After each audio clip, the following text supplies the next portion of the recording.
mentors the incubation program, which is quite key. And they've recently run a incubation application and participants starting in high impact charities. And she serves as a fund manager at Effective Altruism Animal Welfare Fund and is a board member and advisor for various EA nonprofits and think tanks. So without further ado, I'd like to welcome her to give her exciting talk today. Can we have a round of applause? Thank you.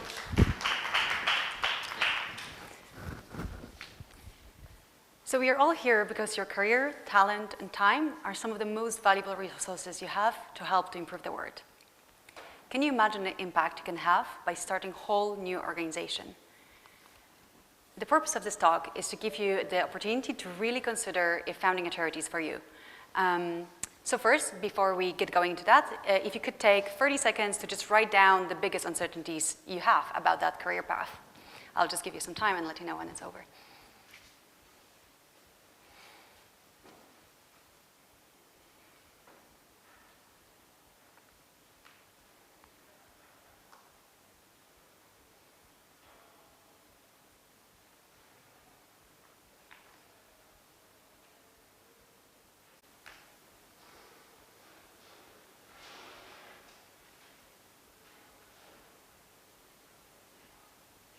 All right, so probably most of you have written down something related to fit, failure, and alternatives that you have. But before we get into all of those uncertainties and more, I would like to first give you just an overview, an example of how starting an organization could look like and how the process unravels. So to do that, I would like to bring closer to the example of lead exposure elimination project.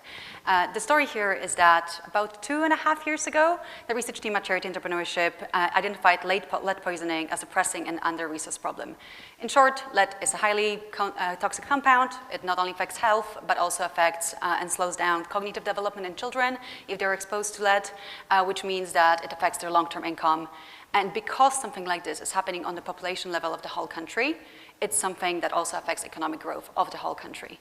So we don't only have the health effect, the income effect, but also the GDP effects that we can see as well. In short, it causes about 1 million deaths per year, about 1 trillion loss of income globally per year. And at the time when we were researching lead exposure as a cause area, there was about $11 million going into solving that problem. So 1 million deaths, 1 trillion in income lost, and only 11 million that went to that to solve that problem. So lead exposure elimination project. Neither Jack nor Lucia had any experience in policy advocacy or lead or lobbying governments or anything like that, but within 3 months from starting, they were able to convince Malawi Bureau of Standards to get leaded paint off the shelf. That work in itself protected 215,000 children from being affected by lead poisoning at a cost effectiveness of about $14 per dali. Just to give a comparison, the kind of common benchmark of cash transfers, when we looked at the giveaway cost effectiveness for Give Directly, it was about 840 something. So when we have cost effectiveness at $14 per dali, that's about 60 times Give Directly effectiveness. And of course, we have to take it with a grain of salt. Give Directly intervention have been studied extensively. Lead exposure is something still that is new. Evaluation of policy interventions is still new as well. But still, if we have that big difference, that it really shows that very effective focused policy advocacy on some of the most pressing issues could be extremely cost effective, and the change can be achieved quite quickly by people that don't have tons of years of experience and haven't been doing that for a long time, but rather are just EAs who really care about having as much impact as they can and having lots of support to basically do something like this. And we've seen that happen over and over again, and it's not just Leap's example, and it's not just their Malawi work. Now, Leap works in 10 countries, and they are just getting started. And we see similar journey for many, many organizations that we've seen grow through the incubation program and start after that. So I'll talk a little bit more how we help those organizations get started. But first, I would like to imagine how it would be to start an organization. We often think of founders like Rob Mather, for example, who started Against Malaria Foundation. He could easily stay in his consulting job, but he didn't. He stepped up to the plate. He didn't have experience in malaria. He didn't have much experience in running NGOs or anything like that. What he's seen is that malaria is a huge problem. It's affecting tons of people, and someone has to do something about it. So he stepped up. He tried doing the first thing, it didn't work out, and then he started Against Malaria Foundation. That from a small project turned into this organization that is now one of the most effective organizations in the world. That's about 2 million bed nets that Against Malaria Foundation distributed. 2 million. How many people have that reach? And that wouldn't have happened if not for that person to say, there's a problem, someone has to solve it, I'm going to be this person. And we see those examples all over again. For example, Holden and Ellie, they could stay in their analyst jobs and keep maybe doing earning to give, and that's kind of how they would end. I'm sure they'll do an enormous amount of good, but how much good have been created by organizations like GiveWell or Open Philanthropy Project that now are affecting millions of people with their work. And again, it would be easy to stay in their job and say, that's not our job, we're just donating, we're just doing earning to give, we're doing our part. But they step up and kind of became more ambitious about it. And we see that with other cause areas. For example, the Open Wing Alliance is an alliance that got started by people to unite all the organizations that are working on cage-free and other chicken welfare issues within farm animal welfare. And again, that's something that had to be started by someone. There was a problem, there were lots of organizations working on it, not much support. And here's the thing with entrepreneurship. It doesn't have to be a so lonely pathway. If you have other people and if you have community and collaborators, it's much easier if you do it together. So organizations that unite people that are starting new projects are also very important in that space as well. So I think we can owe a lot to them. And similarly, if we look broader in the EA movement as well, if not for Giving What We Can or CEA, we might not be here at this conference. We might not even have EA movement. And again, it took a couple of individuals to make this decision. Hey, there's this problem, there's the need to build community around idea of having an effective impact, and really utilize people to build a movement around that. But how many opportunities like that really exist? Maybe we have exhausted them all. Just to think about this question, I want to use example just to really illustrate that. This slum is the very place where Charity Entrepreneurship charity have ever operated. This is where it all started. As you know, Lucknow is in India. So in 2016, we started Charity Science Health that worked on improving uptake of crucial immunization. Just by looking at the picture, we can see that there's a need for a charity to focus on sanitation, education, nutrition, economic barriers, violence, probably violence against women and girls, and so on and so on. And that just one slum in one city. If we zoom out further, we have Lucknow City. How many slums like that are in this city? How many cities like this like that are in the whole state? In the whole country? In the whole world? You get the point.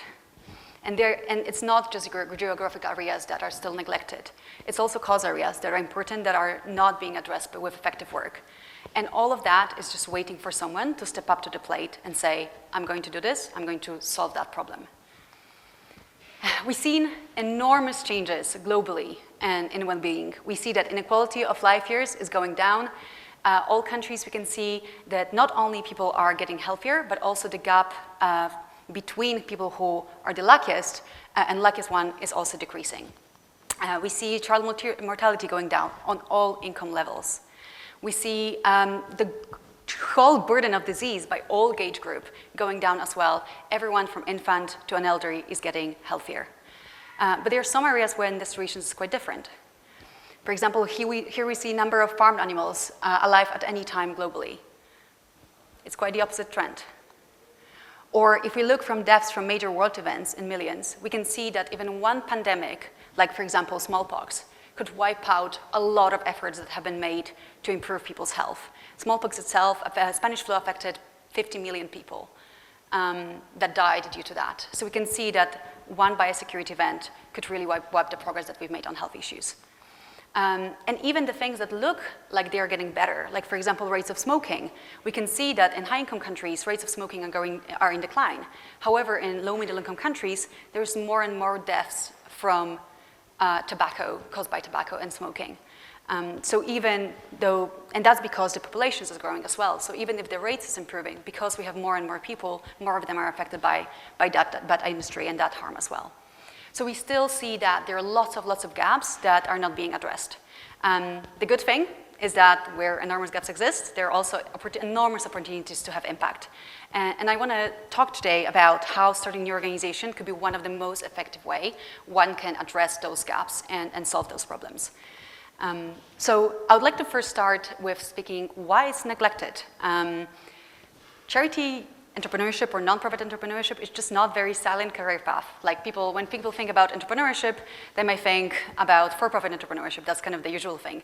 There have been innovation of social entrepreneurship, which kind of try to combine those two, but big movement, mixed results. Lots of people think about when they are interested in charity and nonprofit work, they think about joining existing organizations. That's just like a path that they are aware of. So it's just not on top of one's mind that one can be an entrepreneur in the charitable space. Even here, I just looked up on Swapcard how many people out of 200 people here at the conference have marked entrepreneurship as their area of expertise or interest. And out of all those people, it's been 17. So even here, where there's lots of innovative people, innovative minds looking for creative solutions, entrepreneurship is still not on people's mind. And I think that's a big problem. And I think that's just a matter of silence of that career path. And it's not because of impact. It's not because this career path is not impactful. In fact, in the new profile area for nonprofit entrepreneurship or founder of a new project, 80,000 Hours said that if you're well suited to this career, it might be the very best way for you to have social impact. And I agree with the sentiment. So we know that's not the impact case that is stopping people. It's sometimes the awareness of that pathway and the impact that can be had. I'll also outline the area why it's needed is, as been spoken a little bit at this conference already, in a way we need a pipeline for new GiveWell and ACE recommended organizations. Effective giving will be growing as a movement. It is growing as a movement, and there'll be more and more funding available for effective projects. But in order to meet the demand of donors to fund effective things, we also need organizations that will be doing effective work at the high level. And we need that kind of constant pipeline of organizations getting started, innovating, finding the most effective things, scaling up to later on be suitable to, for example, for donors like GiveWell or ACE or other effectiveness-minded donors to basically be able to support them. And we need that pipeline, and right now we don't see as many organizations going for that pipeline as needed to satisfy our future opportunity to fund effective organizations and effective work. The next issue is the issue of observancy. So something I've heard a lot at this conference is that there's lots of, and I see it all the time, there's lots of people who want to put their passion about having impact, their ambitious altruism into practice, and there's just not always that many opportunities. There's not that many jobs that they can apply to. There's not lots of opportunities, especially in their country, in their region, if they don't want to work remotely or if they don't want to move. There's just less opportunities for them to apply the effectiveness altruism principles into practice, into their career. And in a way, the side effect of founding a new nonprofit is also creating this container that can fit in more people. So if a new charity gets started in India, it means that creates lots of opportunities for other people in the movement that maybe are less entrepreneurially inclined to join effective organizations and together work on that. So it addressed to some extent the issue that had been quite prevalent with the observancy of career paths, of top career paths. And lastly, I'll talk about replaceability. So if you apply for a job at existing organization, then very likely there'll be another person that potentially could take that job if you decide not to accept the offer. Whereas with entrepreneurship, very often, if you're not going to be the person who's going to start the new project or who's going to start a new organization, then likely no one will. Maybe for a couple of years, maybe for 1 year if we are lucky globally, or maybe ever. And there have been organizations or charity ideas that have been on our list for years now, and still we haven't found a founder who will be able to step in. So really, if you want to maximize your contractual impact, you should be also thinking about opportunities that other people just will not fill. And sometimes that's true for jobs, but it's more likely to happen in entrepreneurship space where it takes a little bit more for someone to decide to take the leap and start an organization. So the impact that can have is large as well. Okay, so moving on. Can we remove barriers and get those organizations launched? And lastly, do they have impact? Well, I'll first like to mention that CE doesn't have monopoly on starting an organization. There are amazing organizations that have been started completely outside of CE ecosystem, and we learn from them, and we applaud them. And I think, remember that if you have great idea, great advisors, your own, something that you want to pursue, and it's a strong idea, and you have a plan for it, then go for it. Let us know. We'd like to support you, maybe share some resources. But again, you don't have to wait for permission from anyone to do it. And similar, you don't have to wait for permission from us. If you feel that you can do it, then do it, and go for it. But if you are the sort of person who would like more support into that, for whatever reason, feel free to reach out to us, and we can help out. So to the question, do they work? Do they have impact? Well, about 2 out of 5 of them, so 40% of them, are estimated to reach or exceed the cost effectiveness of the strongest charities in their field. And they have been supported by multiple independent funding bodies like Open Philanthropy or GiveWell or EA funds and other effectiveness-minded donors. So we'll reckon that 40% of them have that chance or already have that reach level of the top charities in the field. So that a charity that could be, for example, future top GiveWell charity. About 2 out of 5 of them may make real progress, but remain either small scale or have very unclear cost effectiveness. And we don't know currently what their cost effectiveness is, and they need a little bit more time to kind of establish that before we will know what their impact really is. And about 1 of 5 will shut down in the first 24 months without having significant impact. And failure in nonprofit entrepreneurship that we've seen is not a failure that you might know from startup space, where if you invested your whole time, you invested all your capital into that, and then you fail, and then you're out of job, and your project is down, and you're broken and burned out, and all of that. That doesn't happen here, because people have lots of support networks, and we help them out not only when they're running charities, but also when they're shutting down and looking for alternative pathways.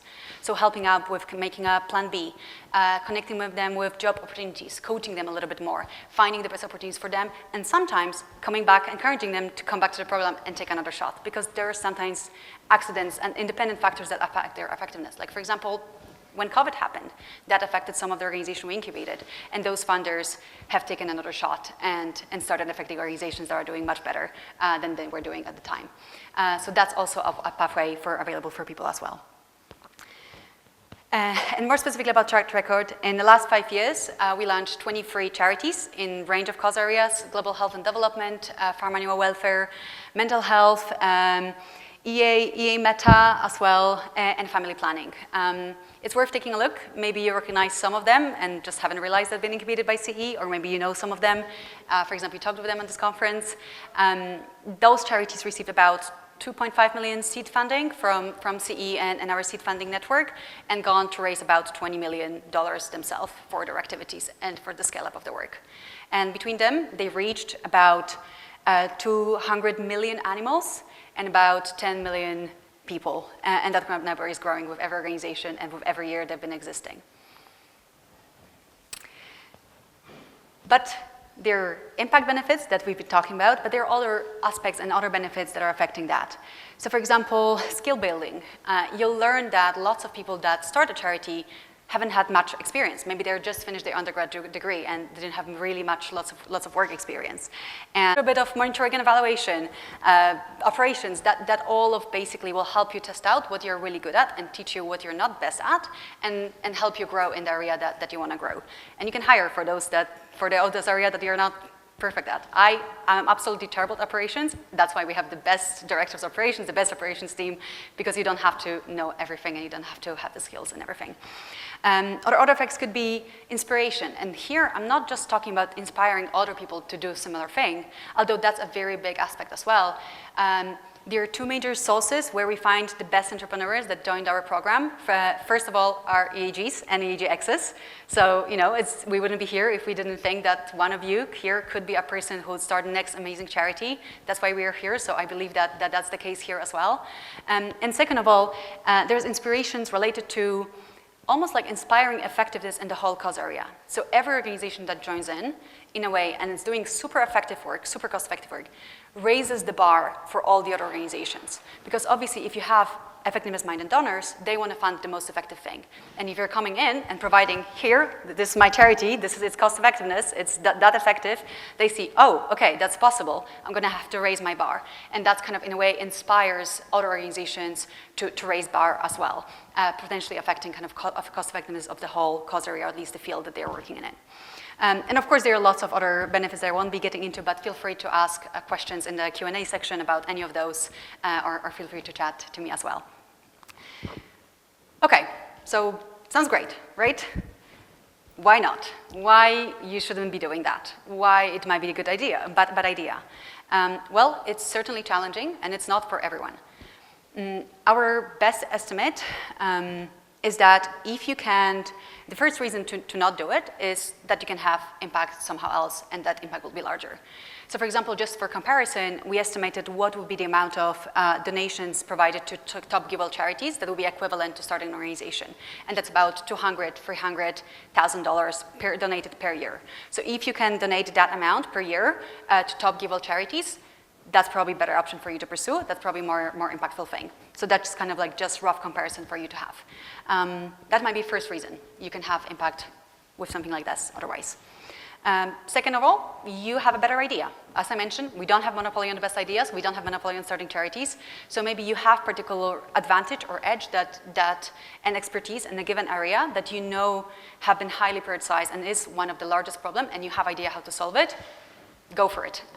Go for it, start this organization, have impact, and if you have a better idea, then pitch this to us as well. Yesterday I chatted with someone who had a really good idea and good plan to implement that, so that's something that we'll end up looking into as well. So I think that happens a lot, so not only start it, but also let us know so we can include that in our process as well. You have comparative advantage somewhere else. Maybe entrepreneurship is not for you. Maybe you already have lots of career capital in policy and you've been doing impactful work there and you plan to grow there. And if that's your advantage, that's totally fine. Pursue that. That could be very impactful as well. And lastly, if it just doesn't align with your values, there might be lots of reasons for that. If that's just not something that you think is impactful, then of course, we want people to go into entrepreneurship and nonprofit entrepreneurship specifically because they think it's the highest impact thing they want to do. So if someone has other motivations like, I want to run my own ship because I want autonomy, like that's not really necessarily the best reasons to start an organization, because you will be constrained in this job in a way. It's probably one of the most autonomous you have, but it still be constraining because the constraint you have is you will still have to maximize impact. And all the choices will have to, in a way, be directed to that, at least within your work life, of course. So if it just doesn't line up for your values, that's fine. And I think you can explore other things, and there are great organizations that could help you out with that. And if you ever come back to it, then let us know as well. And there are, of course, challenges that I mentioned. It will certainly come with those challenges. There's uncertainty and high risk of failure. 1 of 5 of the charities that we incubate did shut down or will shut down, and that's just something that it is. I believe this number is going down every year just because we are getting better at it, the field is maturing, people are more like, okay, this kind of weird nonprofit thing can actually work. So I think there's more and more support for that as well, but there's still kind of inherent uncertainty in that. And I was just before this talk, I was talking about uncertainty a little bit, and if you think that uncertainty only exists before you start an organization, that's not really the case. That will be something that always will be when you're 1 year in, when you're 5 years in. We've been running it for 30 years. There will be still lots of uncertainties that we will be facing every day.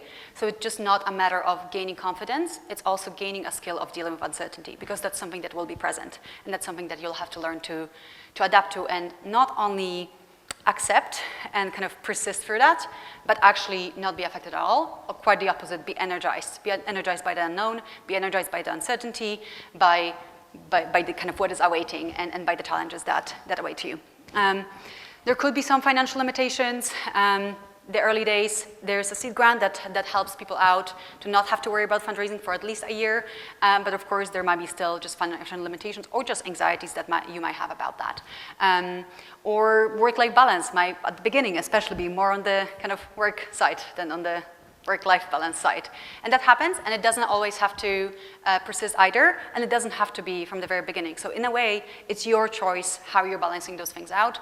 For example, we had parents of very young children going through the program.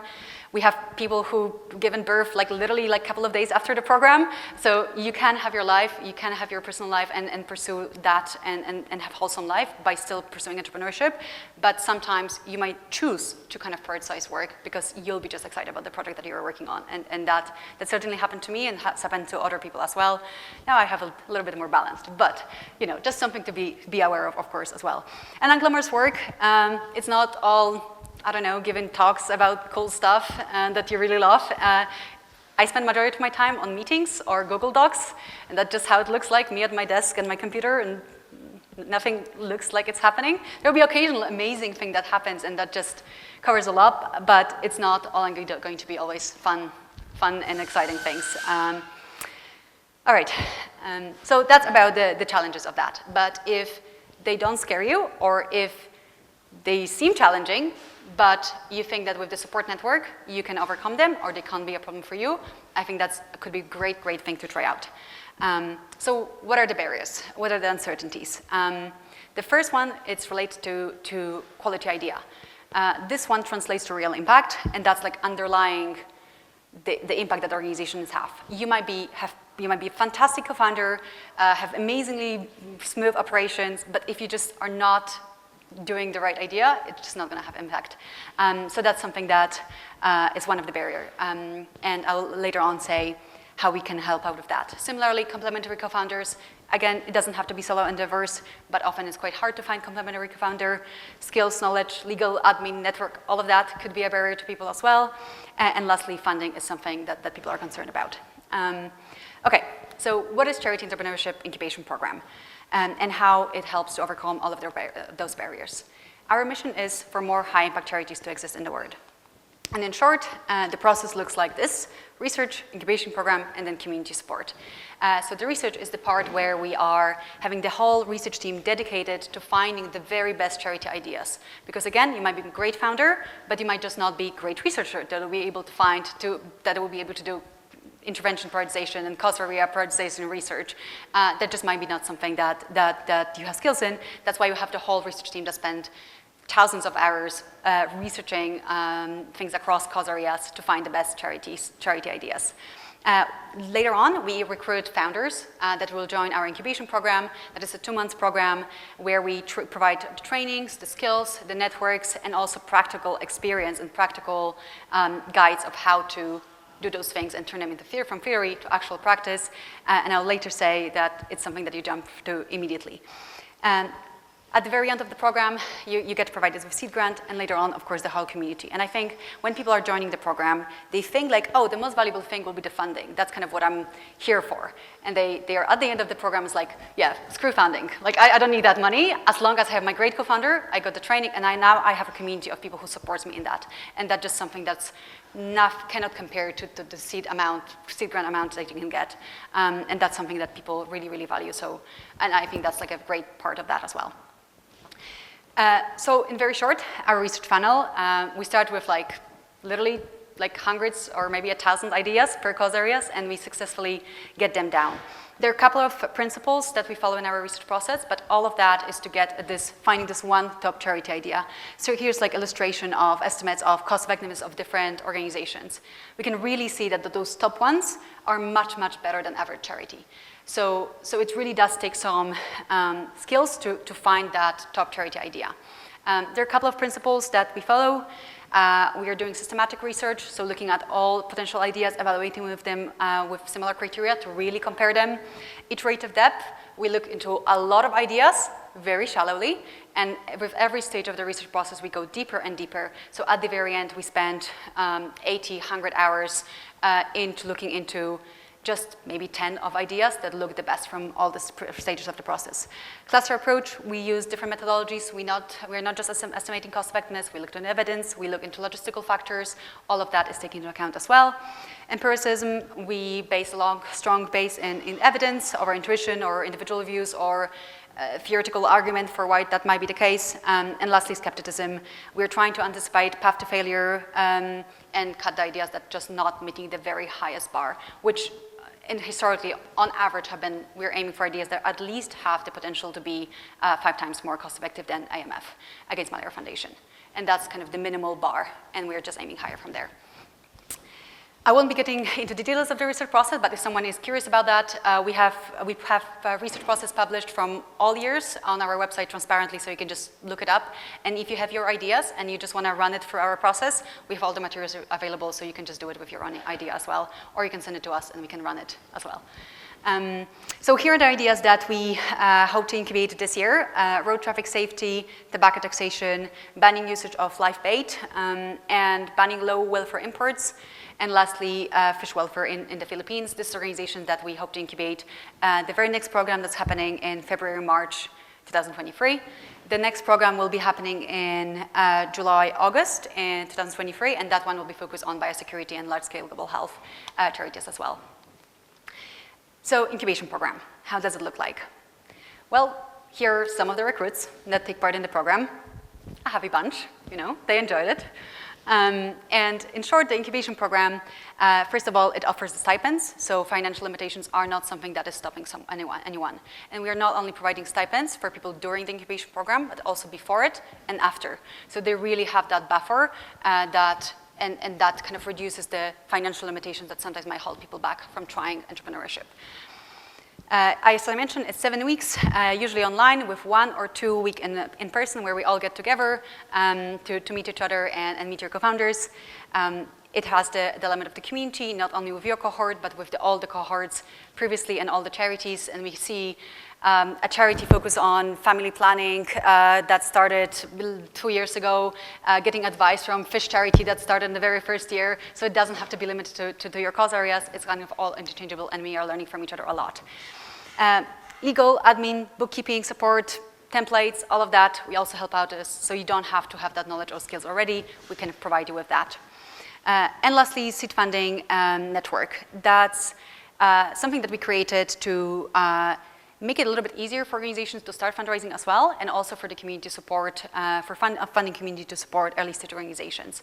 So not only we provide seed grant, but also we have a seed network that created of founders who are interested in supporting early stage organizations. So at the end of the program, once you have your charity project proposal ready, we also send it to them, and within a week, you have a response whether you get a seed grant from them as well. And last year, it was 100% success rate of getting funding at the end of the incubation program. And all of that been funded by Seed Funding Network.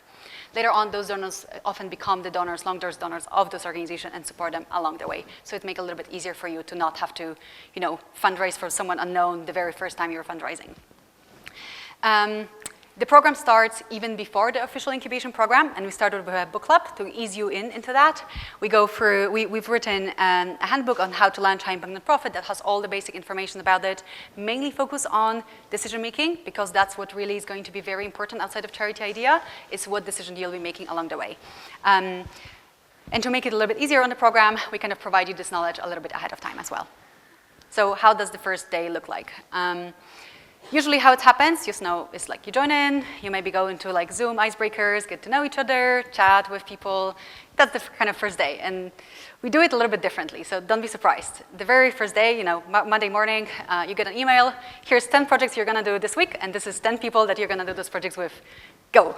And throughout the week, you watch the videos about particular topics. You work on the projects to immediately apply that knowledge, but also work already with your potential co-founders. And you basically, throughout the program, you'll be working with a lot of people, all the people that are in the program. And every week, you'll be giving us feedback. How was it working with this person? How was it working with that person? After every project you do. So over time, we match you with more and more accurate co-founders. So at the very end, you work with 1 or 2 co-founders that have been the best match for you from the experience that you've had throughout the program. So it's quite systematic as well. The structure of the program, the first month is focused on getting training, finding co-founders, working with different incubatees, narrowing down the choice of a co-founder and the idea. And the second month is usually narrowing down the intervention, exploring countries to work in, making a website, making a pitch deck, making a charity plan, and it's all kind of culminating in having funding proposals that is basically your charity plan for the next months and years to come. What to expect from the training? Well, we cover everything we can, really, all the basics. You won't become like the very best, most expertise person in monitoring and evaluation, but you'll have all the basics from everything that is needed to start and run an effective organization. Things like monitoring and evaluation, basic statistics, task management, budgeting and legalities, all of that thing as well. An example of a project could be make a 5-year plan for your organization, or it could be make a 1-minute pitch. Or make a measurement and evaluation plan. And that's kind of the projects that you're working on during the incubation program. So you're immediately applying that knowledge that you're learning. And so at the end of the program, not only do you have the co-founder and the idea, but you also have the first draft of M&E, the first draft of your budget. So it's much, much easier to kind of ease into that pathway. So it doesn't feel that you're starting from scratch. All of that culminates in the funding proposal that, as I mentioned, that is your charity plan. So in a way, you already know what to do when you're at the end of the program. And lastly, the seed funding network that I mentioned, that kind of culminating effect, as I mentioned, 100% success rate last year, and I think that's something that we'll be seeing as well. Okay, I mentioned a little bit about track record, but I haven't mentioned just how many of those charities are based in India. Out of 23 of them, 6 have been operating in India. 2 in farm animal welfare, 3 in global health and development, and 1 in mental health. That's 25% of organizations we incubated that are based in India. That really, really shows the potential that nonprofit entrepreneurship can have here. If we just extrapolate that number, we can really see that we can incubate so many organizations here as long as we have the people to do it with. That's why we're here, and I think that's very exciting and very important to look into that. If you're curious and want to learn more about that, Fish Welfare Initiative, Shrimp Welfare Projects, and Kaya Guides, all of those organizations are here at this conference, so you can find them and chat to them. If you want their names, ask me out after the talk. So we have the ideas, we have the funding. What we need are the courageous people who are going to step up, who are going to say, I'm willing to give a really good shot at it and potentially address some of the most pressing problems in the world. So what's next? Workshop. Tomorrow, Rika, my colleague, is going to run a workshop to help you assess whether you might be a very good fit for entrepreneurship. You'll go through the questions, you'll go through the criteria, we'll be able to assess yourself, and that will give you some early indication whether that might be for you. I'll tell you later why it's important. We have auspice hours as well, so come, please talk to us. I love chatting to people. I love conferences. I love being here. So please come and chat to us if you have any questions or just want to say hi. As I mentioned, there is 2 programs upcoming in this year with that focus areas. So February-March program is already closed. However, if you're interested in biorisk/health security and global health and development, applications for the July-August program will be open in February. So that will be the time where you can start applying for that. And in the meantime, sign up for the newsletter to get notified about the applications being open. That will happen in February. Okay, common concerns. I don't have a great idea. Fair, you don't have to. Understandably, lots of entrepreneurs are also not necessarily the best researchers, so it's normal that you might not have the very best ideas, especially that it's not easy to find the best one. So we can help out with that as well. I prefer my own idea. CE ideas aren't for me. Totally fair. That makes total sense. Feel free to use all of our resources. Our resources are available to everyone. The book is not restricted. You can just take it. You can just apply it, use it, and to apply it to your own charity. And our mission is to have more effective charities exist in the world. Our mission is not that we have to start them. So if you have that, we are happy to offer some support and resources that might help you along the way. Sometimes I hear people saying, I've heard that there was like, last year, 3,000 people applied to the incubation program. How the heck I'm going to get in if 3,000 people apply? Well, yes, it was 3,000 people. That's not a gossip. However, when we look at like real applicants, people who are not just like, I don't know, sending applications to every job that ever pops up, regardless if they know it or not, then it's much, much smaller. And also, again, as I mentioned, conferences like EAG or EAGxIndia are the biggest source for the people in the incubation program. So if you are here, it means that you're not competing with 3,000 people, you're competing with much smaller number. And I don't remember what the percentage is, but we actually have we calculated what the percentage was. If you get past through the first stage of the application process, where majority of people drop, then your chances to get in are something like close to 20% or something. So if you get through the first stage, then you already have pretty good odds. So don't be scared by the number. I lack the relevant expertise. That's another common concern people have. And to that, I want to say that you don't have to have relevant experience. As I mentioned, we had lots of people who were just from their undergraduate degree, jumped into that and started amazing organizations. That's what the incubation program is for, to provide you with all the kind of knowledge and training and connections and networks that you have to have in order to gain the expertise. And the very first stage of your organization is becoming a mini expert in the topic that you're researching. So that will come. That is the first stage of the process. So don't worry too much about that for now.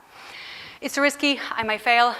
Yes, but again, the failure is not like the big failures we often see in for-profits, and there's lots of support for that. So I hope that whenever a charity shut down, it's not something that is seen as a failure. It's something like seen, okay, that has been a good learning experience. I've learned a ton.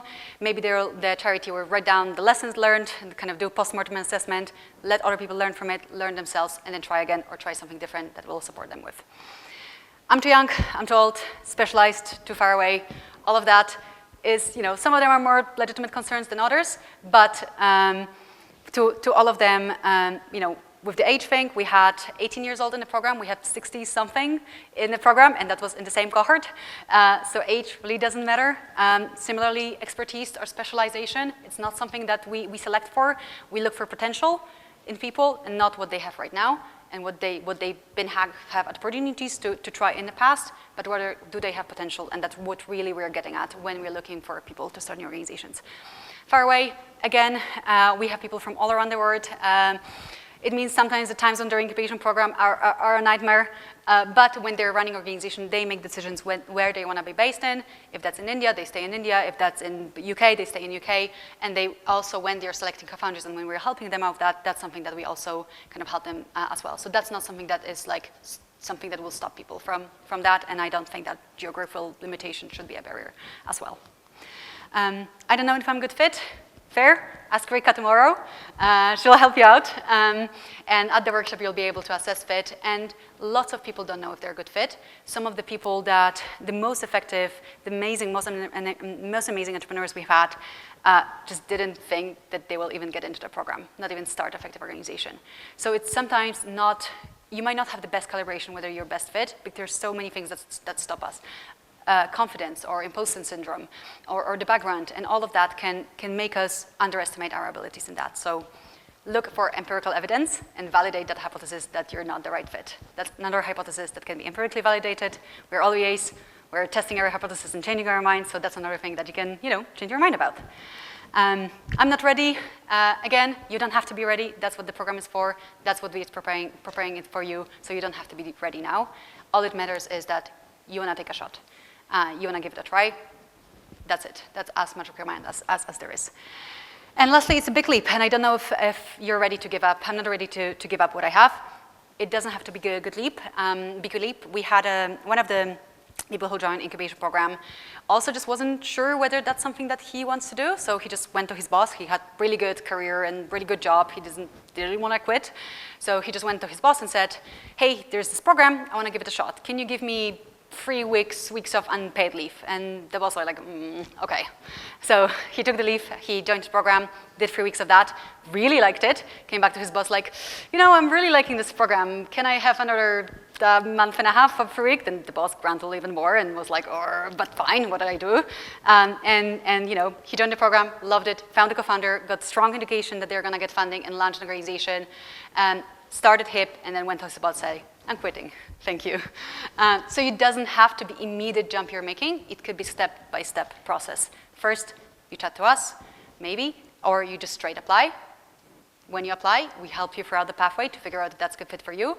If that's looking good, then you can start the program. You go 1 week at the time, and at each point you can decide, it's not for me.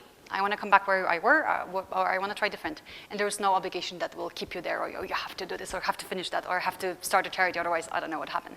So again, it doesn't have to be a big leap, it had to be a step-by-step process. I applied and did get in. That happens. That happens, and by definition, most people will not get in. And that's a sad thing. On the other hand, there were lots of people who haven't got in first year, upskilled, learn more, gain knowledge, apply next time, got in, and are marrying amazing organizations. We have some pilot programs that are helping people out. We're calling it Capacity Ventures. It's a program for people who got really close but didn't quite make it to the program, and we are supporting them a little bit in upskilling and gaining knowledge, so later on they're stronger and will be able to apply next time and have much, much stronger position to let in. And we have, in fact, seen people who have joined either Capacity Ventures or just used the feedback that we have given them and improved and applied and got in and are running organizations. So it doesn't have to be the end of the journey. Okay, very, very shortly about application process. It has a couple of stages. First is application form and short psychometric test, followed by a first test task, recorded interview, second test task, and an in-depth interview. We try to make this, the deadline, we have like a month and a half where we want to process every application, so you won't be waiting for months or anything like this. And also we try to make the applications process as helpful to you as possible. So it's not just something that we are using to help us decide who will join the program, but it's also something that you could use to evaluate whether you think you're a good fit for that career and what could be other alternatives pathway for you, and also other ways kind of find value of that. For example, compare different career paths, or learn more about what you're good at, where you can grow. So we try to make it as helpful to you as well. And lastly, a couple of facts. First of all, 50% of our most successful founders from previous years didn't even think they should apply. They had not expected that they will get in. And yet, they applied, they joined in, they started great organizations. So if you're excited, just give it a try. You never know if you'll be a good fit or not. You might be surprised what sort of profiles fit into an entrepreneur that is very successful. For most people, the highest impact time to start a charity is now. I know that there is this kind of notion of building capacity and building career capital before you do entrepreneurship, but you might be ready now. And what a shame would be if you went into consulting or do other career building thing for a couple of years and you'll be in a very similar spot as you would have been if you just started it. Just because entrepreneurship is so specific, and sometimes the ideas they're going to be pursuing are so specific that it will not be very crossable from other pathways. And the impact that you could have in those couple of years it could be huge. So it really has to be a really amazing capacity building opportunity for you to pursue, to kind of give up the couple of years of impact that you could be having. So that's something that take into account as well. The base traits that make good a charity entrepreneur are laser-focused impact, being ambitiously altruistic, grittiness and that kind of irrepressibility, being not only being able to persist for challenges, but also coming back energized after that and ready for more and bouncing back, and that's very important. And just generally being competent, getting things done and all of that, making decisions. And that's general things that traits we are looking for. So none of that mentioned, you have to have 10 years of experience of nonprofit management, or you have to be an expert in fish epidemiology or something. That's what we look for, not any particular skill, experience, age, background, whatever. And lastly, nobody comes to the program qualified. That's what the training is for. So if you don't have those knowledge or skills now, don't worry, we'll help you out throughout the program.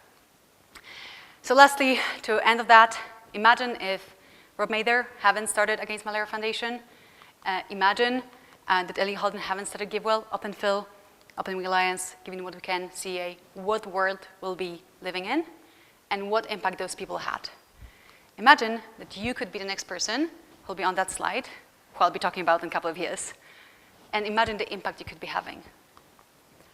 So if that's something that you're interested in, or at least are curious about, come please talk to us, talk to me, talk to Rika, and please get in touch, and let's see how it goes. Thanks so much.